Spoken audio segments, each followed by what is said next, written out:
¿Qué tal, amigos? Me da mucho gusto volver a saludarles y en esta ocasión trataremos un tema muy importante en relación al conocimiento actual que nos indica la investigación en torno al ronquido y a la apnea de sueño. Estos dos trastornos que se impactan mutuamente son tan frecuentes en todo el mundo que en la actualidad existen decenas de miles de publicaciones en torno a lo que pasa en el organismo que ronca y que como consecuencia de esto presenta pausas respiratorias, disminución en los niveles de oxígeno.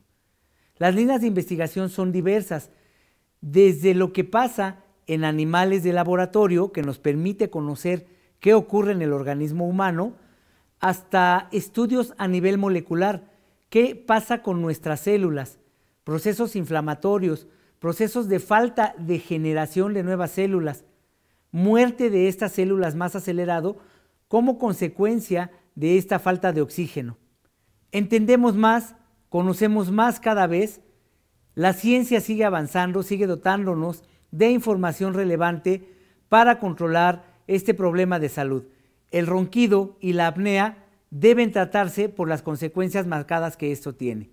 Tenemos todas las estrategias para entender desde el nivel más básico del ronquido primario, del ronquido más sencillo, más leve, hasta el más intenso que provoca movimientos, constantes interrupciones en la continuidad de sueño de las personas que lo padecen.